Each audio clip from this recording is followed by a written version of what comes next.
નમસ્કાર વિદ્યાર્થી મિત્રો, ધોરણ 11 કોમર્સ વિષય નામાના મૂળ તત્વો એમાં પ્રકરણ નંબર 5 ધંધાકીય એકમના નાણાકીય પત્રકો એમાં આપણે હવાલા અંગેની ચર્ચા કરતા હતા.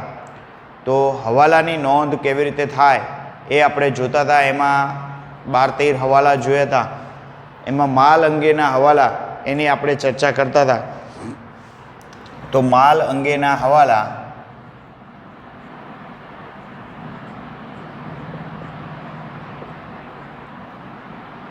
માલ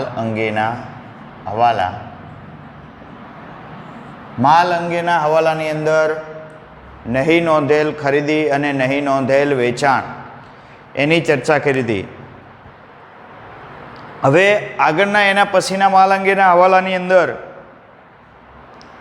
છે ખરીદ માલ પરત નોંધવાનું રહી ગયું હોય.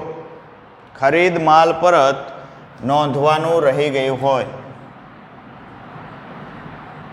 ખરીદ માલ પરત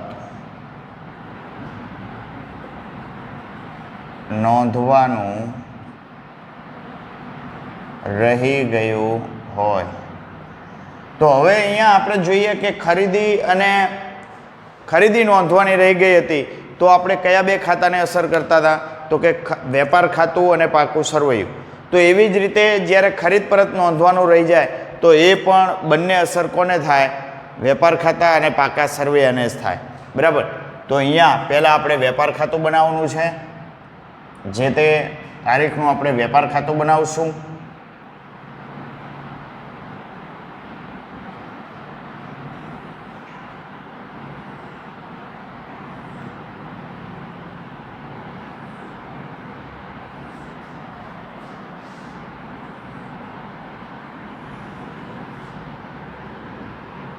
જમા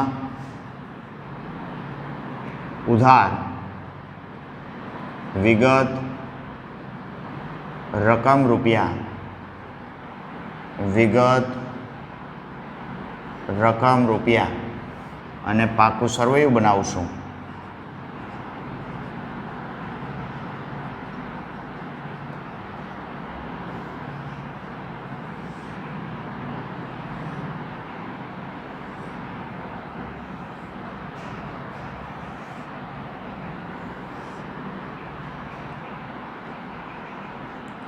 મૂડી દેવા રકમ રૂપિયા. મિલકત લેણા રકમ રૂપિયા. આ ખાના યાદ જરૂર રાખવાના મિત્રો, કે ખાનાની અંદર ભૂલ થવી જોઈએ નહીં. કે વેપાર ખાતામાં ઉધાર બાજુ જમા બાજુ લખાય, પાકા સર્વેમાં ઉધારને જમા લખવામાં આવતું નથી. આમાં વિગત રકમ લખાય, આમાં મૂડી દેવા રકમ, મિલકત લેણા રકમ લખાય. તો હવે આનું એક ઉદાહરણ જોઈએ કે ખરીદ માલ પરત નોંધવાનું રહી ગયું હોય. તો એનો એક એક્ઝામ્પલ તરીકે અહીંયા તમને જે રકમ આપેલી છે એ રકમ મુજબ જ આપણે દાખલો ગણીએ. તો ખરીદ પરત નોંધવાનું રહી ગયું હોય તો એની હિસાબી અસર એક તો લેણદારોને થાય અને એક ખરીદ પરત ખાતે થાય. તો અહીંયા પુષ્પાનું તારીખ 31/3/15 રોજનું કાચું સરવૈયું તમને આપવામાં આવેલું છે.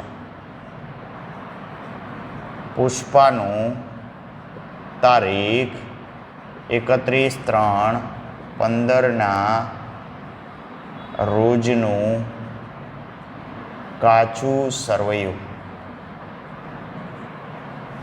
તમને કાચું સરવૈયું આપેલું છે.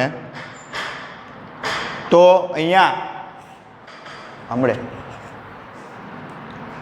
પુષ્પાનું કાચું સરવૈયું તમને આપેલું છે. તો એ કાચા સરવૈયાની વિગત, ખાપા,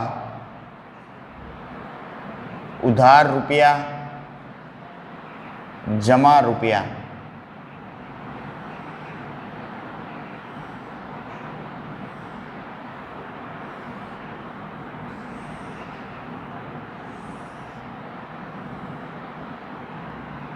આ જે માહિતી તમને આપી છે એ માહિતી અહીંયા લખું છું. ખરીદી 3 લાખ રૂપિયા,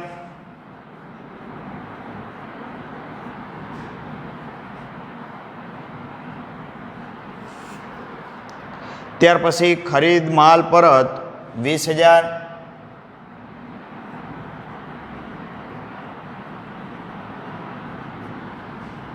20,000ની જમા બાકી છે. લેણદારો 50,000,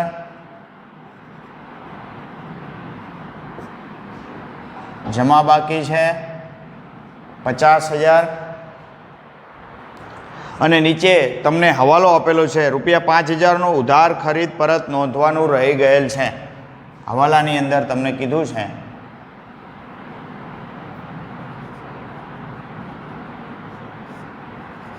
₹5,000 ખરીદ પરત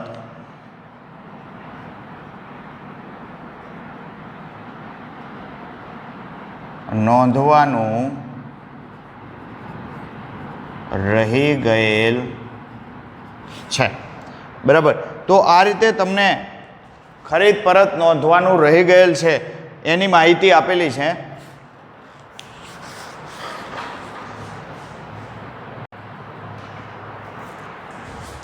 તો અહીંયા તમને ખરીદ માલ પરત, લેણદારો વગેરે માહિતી આપેલી છે.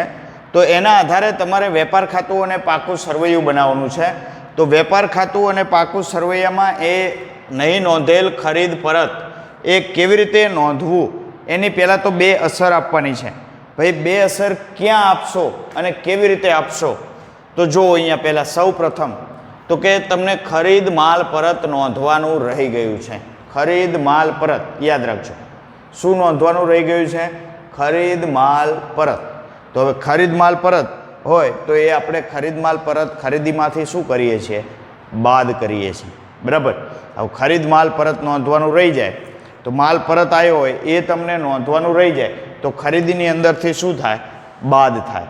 હવે ખરીદી બાદ થાય, ખરીદી એટલી ઘટે એટલે સામે લેણદારો પણ શું થાય? એટલા ઘટે. બરાબર. જેમ ખરીદી નોંધવાની રહી ગઈ હતી તો આપણે લેણદારોની અંદર શું કર્યું હતું? પ્લસ કર્યું હતું અને ખરીદીની અંદર પણ પ્લસ કર્યું હતું. તો અહીંયા તમને ખરીદ માલ પરત નોંધવાનું રહી ગયું છે. તો ખરીદ માલ પરત નોંધવાનું રહી જાય ત્યારે શું થાય? તો કે ખરીદ પરતમાં પ્લસ થાય અને ખરીદીમાંથી બાદ થાય. બરાબર. અને બીજી અસર ક્યાં થાય?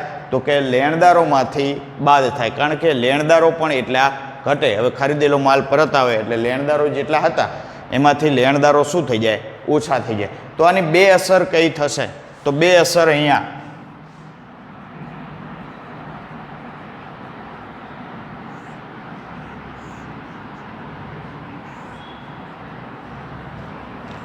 બે અસર કઈ થાય? તો કે એક તમારે ખરીદ પરત એ ખરીદીમાંથી બાદ કરવાનો. પહેલી અસર વેપાર ખાતું ઉધાર અસર અને જમા અસર. અહીંયા 2 અસર આપવાની છે. તો તમે ખરીદીમાંથી બાદ કરો છો એટલે ઉધારમાંથી બાદ કરો છો તો એ જમા અસર થાય અને મૂડી દેવા બાજુ લેણદારોમાંથી બાદ કરો છો એટલે જમામાંથી બાદ કરો છો તો એ ઉધાર અસર. તો ઉધાર અસર ક્યાં થાય? તો કે પાકા સરવૈયામાં.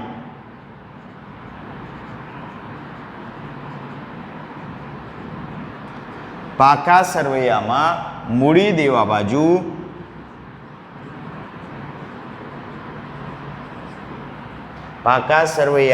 મૂડી દેવા બાજુ લેણદારોમાંથી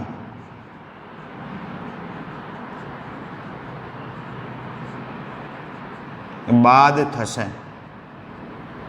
અને બીજી અસર ક્યાં થશે? તો કે વેપાર ખાતામાં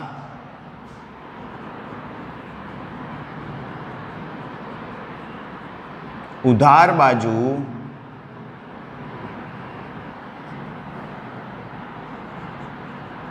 ખરીદીમાંથી બાદ થાય અથવા બીજું શું થાય? ખરીદ પરત આપેલું હોય તો તેમાં ઉમેરી ખરીદીમાંથી બાદ કરવામાં આવે છે. બરાબર પડી ખબર? તો તો વેપાર ખાતામાં ઉધાર બાજુ ખરીદીમાંથી બાદ થાય, અથવા તો ખરીદ પરત આપેલ હોય કાચા સરવૈયામાં તો ખરીદ પરતમાં ઉમેરી અને પછી ખરીદીમાંથી બાદ કરવામાં આવે છે. તો આ બે વાત હતી, એક ઉધાર અસરની અને એક જમા અસરની. ઉધાર અસર અને જમા અસર હવાલાની હંમેશા બે અસર થાય. તો અહીંયા તમને ખરીદી આપી છે, ખરીદ માલ પરત આપ્યો છે અને લેણદારો આપેલા છે. તો ખરીદી પહેલાં ક્યાં લખવાની? પહેલાં કાચા સરવૈયાની અસર આપી દઈએ. ખરીદી વેપાર ખાતામાં ઉધાર બાજુ ખરીદી 3 લાખ. ત્યાર પછી ખરીદ માલ પરત 20,000 જમા છે તો અહીંયા બાદ કરો ખરીદ પરત કેટલું છે? 20,000 અંદર રાખો. ત્યાર પછી લેણદારો 50,000. લેણદારો પાકા સરવૈયામાં મૂડી દેવા બાજુ લેણદારો 50,000 પડી ખબર? આ કાચા સરવૈયાની અસર આપી. હવે તમને હવાલામાં કીધું કે ₹5,000 ખરીદ પરત નોંધવાનું રહી ગયેલ છે. ₹5,000 શું નોંધવાનું રહી ગયેલ છે? ખરીદ પરત. હવે ખરીદ પરત નોંધવાનું રહી જાય તો ખરીદ પરત 20,000 તો હતું જ, અને બીજું પાછું પ્લસ 5,000 નોંધવાનું રહી ગયું. તો ખરીદીની અંદર શું કરવાનું? ખરીદ પરતમાં પ્લસ કરો. પ્લસ નહીં નોંધેલ ખરીદ પરત 5,000. એટલે ખરીદ પરત કુલ કેટલું થઈ ગયું? 20 ને 5 25,000. પડી ખબર? ખરીદ પરત નોંધવાનું રહી ગયું હતું એટલે ખરીદ પરત 20,000 તો હતું જ, એમાં પ્લસ બીજું 5,000નું નોંધવાનું રહી ગયું હતું એટલે એમાં ખરીદ પરતમાં આપણે પ્લસ કર્યું કે 5,000 નહીં નોંધેલ ખરીદ પરત, એટલે 20 ને 5 25,000 એ ખરીદીમાંથી બાદ થાય. એટલે ખરીદીમાંથી તમે એને બાદ કરશો એટલે 3 લાખમાંથી 25,000 જશે એટલે કેટલા બચશે? 2,75,000. 2,75,000. પડી ખબર? તો એવી જ રીતે બીજી અસર, આ તમે જમા અસર આપી, જમા અસર વેપાર ખાતામાં. બીજી અસર એટલે ઉધાર અસર પાકા સરવૈયામાં. પાકા સરવૈયામાં લેણદારો કેટલા હતા? 50,000 હતા અને 5,000 ખરીદ પરત નોંધવાનું રહી ગયું એટલે ખરીદેલો માલ પાછો આપ્યો દો એટલે લેણદારો આપણા એટલા ઓછા થઈ જાય. તો એમાંથી બાદ થાય. બાદ નહીં નોંધેલ ખરીદ પરત 5,000 એટલે કેટલા વધશે? 50,000માંથી 5,000 જાય એટલે 45,000ની નોંધ. તમે અહીંયા ઉધારમાંથી બાદ કર્યું છે એટલે આ કઈ અસર કહેવાય? જમા અસર કહેવાય. અને અહીંયા તમે જમા કહેવાય લેણદારો. જમામાંથી તમે બાદ કરો છો એટલે 5,000ની ઉધાર અસર થાય. એમ હવાલાની બે અસર થાય, એક ઉધાર અસર અને એક જમા અસર. બરાબર?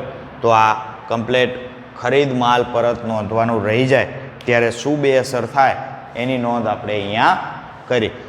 હવે માની લો કે તમને અહીંયા ખરીદ માલ પરત અહીંયા કોનું બનાવતા હતા? જો આ પુષ્પાનું તારીખ 31/3. તો અહીંયા ઉપર વેપાર ખાતામાં હેડિંગ લખવાનું ભૂલવાનું નહીં. માત્ર વેપાર ખાતું નહીં પણ જો આ વારંવાર યાદ કરાવું છું કારણ કે દરેકની અંદર આ જે ઉપરનું શીર્ષક રહ્યું એ ઘણા બધા વિદ્યાર્થીઓ લખતા નહીં હોતા અને એ જ્યારે બોર્ડની અંદર તમે જાઓ છો ત્યારે એના માર્ક્સ કપાય છે. એટલે ઉપર શીર્ષક ફરજિયાત લખવાનું કે પુષ્પાનું તારીખ 31/3/15 રોજ પૂરા થતા વર્ષનું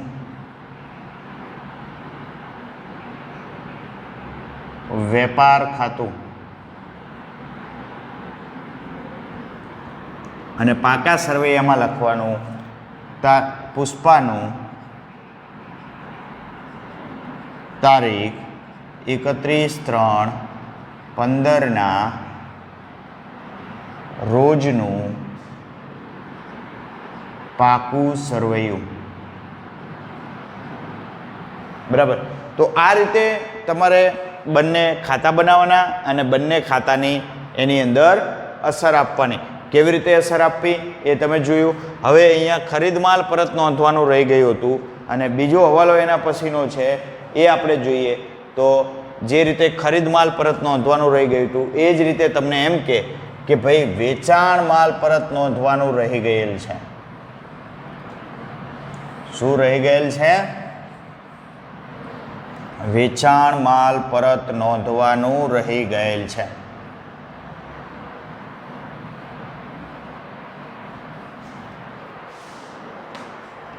અહીંયા તમને વિગત કે ભાઈ વેચાણ માલ પરત નોંધવાનું રહી ગયેલ છે. આવો હવાલો હોય ત્યારે તો અહીંયા તમને આપણે એનું જ રાખીએ, પુષ્પાનું જ, બરાબર. તો પુષ્પાનું તમને અહીંયા રકમ આપું છું કે પુષ્પાનું તારીખ 31/3/15 રોજનું કાચું સરવૈયું. અહીંયા તમને શું આપેલું છે? કાચું સરવૈયું. હવે કાચા સરવૈયાના આધારે કાચું સરવૈયું અહીંયા લખું છું. વિગત, ખાતા વહી પાના નંબર, ઉધાર રૂપિયા, જમા રૂપિયા.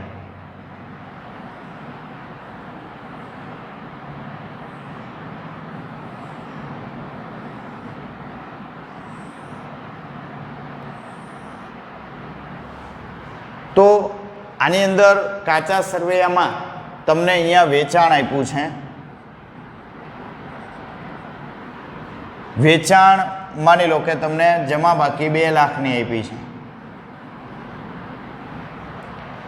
એવી જ રીતે વેચાણ પરત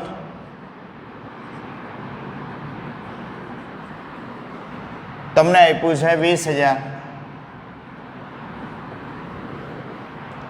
અને ત્રીજું આપ્યું છે દેવાદારો. દેવાદારો તમને આપ્યા છે 60,000, એની ઉધાર બાકી 60,000. આ વિગત આપી છે કાચા સરવૈયાની. અને નીચે હવાલામાં તમને એવું કીધું છે, હવાલો કે ભાઈ ₹4,000 વેચાણ પરત નોંધવાનું રહી ગયેલ છે.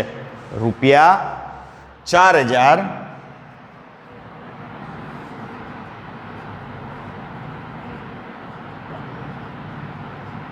વેચાણ પરત નોંધવાનું રહી ગયેલ છે. આવો તમને હવાલો આપ્યો છે. તો હવે એ હવાલાની 2 અસર તમારે આપવી છે. તો એ હવાલાની 2 અસર તમે ક્યાં આપશો? તો કે પહેલાં તો 2 અસર આપણે લખી દેવાની. સમજો પહેલાં 2 અસર. 2 અસરની અંદર જે રીતે આપણે દર વખતે ગણતરી કરીએ છીએ એમ જ કે ભાઈ ઉધાર અસર, પહેલી અસર એટલે ઉધાર અસર અને બીજી અસર એટલે જમા અસર. હવે ઉધાર અસર અને જમા અસર સમજો. તો ઉધાર અસરમાં કઈ આવે, જમા અસરમાં કઈ આવે? તમારે નોંધવાનું શું રહી ગયું હતું? વેચાણ પરત.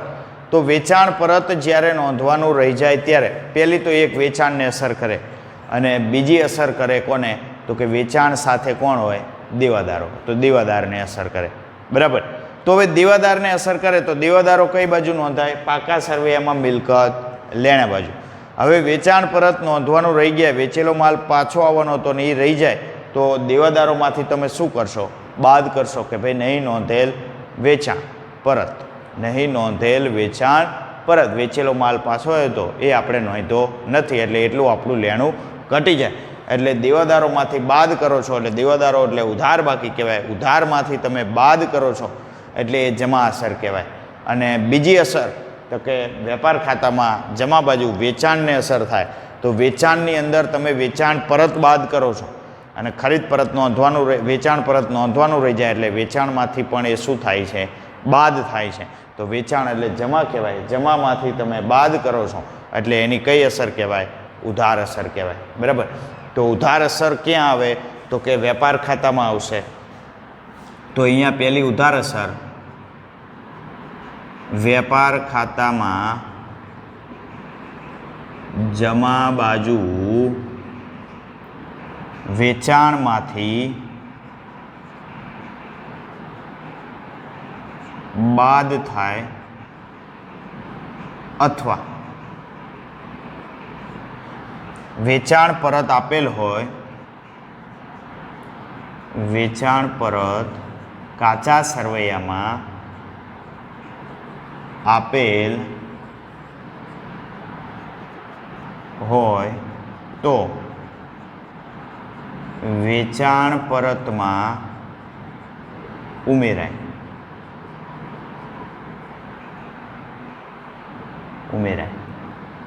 અને બીજી અસર તો કે વેચાણ સાથે કોણ હોય? દેવાદારો. તો પાકા સરવૈયામાં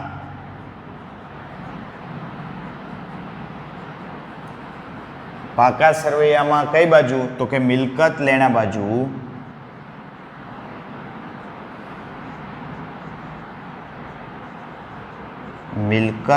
બાજુ દેવાદારો માંથી બાદ થાય. મિલકત લેણા બાજુ દેવાદારોમાંથી બાદ થાય. બરાબર. તો સૌથી પહેલાં જે તમને કાચા સરવૈયાની વિગત આપેલી હોય એ તમારે મૂકી દેવાની છે. તો કાચા સરવૈયાની વિગત તમે આપેલી છે એ મૂકી દેશો એટલે શું થશે? તો કે કાચા સરવૈયામાં તમને શું આપ્યું છે? પહેલાં વેચાણ 2 લાખ. વેચાણ વેપાર ખાતામાં જમા બાજુ વેચાણ 2 લાખ. 2 લાખ મૂકી દીધું. ત્યાર પછી તમને આપ્યું વેચાણ પરત 20,000. તો વેચાણમાંથી તમે બાદ કરો છો. બાદ વેચાણ પરત 20,000. બરાબર. ત્યાર પછી તમને આપ્યું દેવાદારો 60,000. દેવાદારો પાકા સરવૈયામાં મિલકત લેણા બાજુ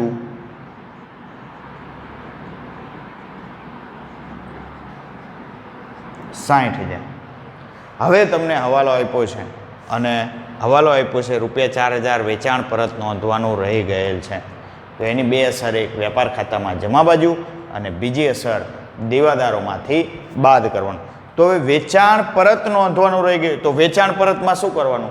પ્લસ નોંધવાનું રહી ગયું છે. વેચાણ પરત 20,000 હતું અને 4,000 નોંધવાનું રહી ગયું. તો પ્લસ નહીં નોંધેલ વેચાણ પરત 4,000. એટલે કુલ વેચાણ પરત થયું 20 ને 4 24,000. અને એ 24,000 આ વેચાણમાંથી તમે બાદ કરશો એટલે 2 લાખમાંથી 24,000 જાય એટલે 1,76,000. કેટલા વધશે? 1,76,000. એ વેચાણ પરતમાં ઉમેરાય નહીં નોંધેલ. અને જો માત્ર માની લો કે વેચાણ પરત તમને અહીંયા કાચા સરવૈયામાં આપેલું નથી તો શું કરવાનું? તો કે વેચાણમાંથી ડાયરેક્ટ બાદ કરી દો નહીં નોંધેલ વેચાણ પરત. બરાબર. સમજાણો? તો એની બીજી અસર એટલે પાકા સરવૈયામાં મિલકત લેણા બાજુ દેવાદારોમાંથી બાદ થાય. તો દેવાદારોમાંથી બાદ કરો. બાદ નહીં નોંધેલ વેચાણ પરત. કેટલું હતું? તો કે નહીં નોંધેલ વેચાણ પરત 4,000 હવાલા મુજબનું એટલે ₹4,000. 4,000. તો 60,000માંથી 4,000 જાય એટલે 54,000. બરાબર. તો આ રીતે 2 અસર એ નહીં નોંધેલ વેચાણ પરતની 2 અસર થાય. જે રીતે નહીં નોંધેલ ખરીદી હતી એ રીતે નહીં નોંધેલ વેચાણ હતું. જે રીતે નહીં નોંધેલ ખરીદ પરત હતું એ જ રીતે નહીં નોંધેલ વેચાણ પરત છે. તો નહીં નોંધેલ ખરીદી હતી તો નહીં નોંધેલ ખરીદીની આપણે ક્યાં બે અસર આપી હતી? તો કે નહીં નોંધેલ ખરીદી એટલે ખરીદીમાં પ્લસ કર્યું હતું. સમજો બરાબર. નહીં નોંધેલ ખરીદી હોય તો ખરીદીમાં પ્લસ થાય, ખરીદી વધે એટલે લેણદારો વધે, લેણદારોમાં પણ પ્લસ થાય. યાદ રાખજો, ખરીદી હોય તો બંનેમાં શું થાય છે? પ્લસ થાય છે. અને જો નહીં નોંધેલ ખરીદ પરત હોય તો બંનેમાં શું થાય છે? માઇનસ થાય છે. જો યાદ રાખજો, ફરીથી કહું છું કે નહીં નોંધેલ ખરીદી હોય તો ખરીદીની અંદર પ્લસ કર્યું હતું, લેણદારોની અંદર પ્લસ થયું હતું. એવી જ રીતે જો નહીં નોંધેલ ખરીદ પરત હોય, શું હોય? નહીં નોંધેલ ખરીદ માલ પરત, તો બંનેમાંથી એટલે કે ખરીદીમાંથી અને લેણદારોમાંથી બંનેમાંથી શું થાય? બાદ થાય. બંનેમાંથી એ રકમ બાદ કરવાની છે. એવી જ રીતે વેચાણની વાત કરીએ તો નહીં નોંધેલ વેચાણ હોય તો આપણે વેચાણની અંદર નહીં નોંધેલ એટલે નોંધ્યું નહોતું તો એ વેચાણની અંદર આપણે શું કરતા હતા? પ્લસ કરતા હતા. વેચાણ નહીં નોંધેલ વેચાણ હોય તો વેચાણની અંદર પ્લસ થતું હતું અને સામે દેવાદારો પણ એટલા શું થતા હતા? એટલે કે લેણું પણ આપણું વધતું હતું. એટલે દેવાદારોની અંદર પણ નહીં નોંધેલ વેચાણ પ્લસ થતું હતું. એવી જ રીતે નહીં નોંધેલ વેચાણ પરત અથવા તો વેચાણ પરત નોંધવાનું રહી ગયેલ એવું તમને કીધું હોય તો એવા સંજોગોની અંદર નહીં નોંધેલ વેચાણ પરત, જો વેચાણની અંદર નહીં નોંધેલ વેચાણ પ્લસ થતું હતું તો નહીં નોંધેલ વેચાણ પરત શું થાય? બાદ થાય. બંનેમાંથી શું કરવાનું? બાદ કરવાનું. યાદ શું રાખવાનું? કે નહીં નોંધેલ ખરીદી કે વેચાણ હોય તો બંનેમાં પ્લસ થાય અને નહીં નોંધેલ ખરીદ પરત કે વેચાણ પરત હોય તો બંનેમાંથી શું થાય? બાદ થાય. આટલું યાદ રાખવાનું છે મિત્રો. તો આ 4 હવાલા આપણે જોયા કે ખરીદ પરત, વેચાણ પરત, ખરીદી અને વેચાણ જે નહીં નોંધેલ એ કોને કોને અસર કરે? તો કે ખરીદી હોય તો ખરીદીને અને લેણદારોને અસર કરે. જો વેચાણ હોય તો એ કોને અસર કરે? તો કે વેચાણને અને દેવાદારોને અસર કરે. આ બે વસ્તુ કોને અસર કરે? કયા ખાતામાં નોંધાય? તો કે વેપાર ખાતું અને પાકું સરવૈયું. આ બે ખાતાને અસર કરે. એની કઈ ઉધાર અસર હોય, કઈ જમા અસર હોય એ આપણે જોયું. હવે પછીનો જે આગળનો હવાલો છે એ આપણે નેક્સ્ટ લેક્ચરની અંદર જોશું.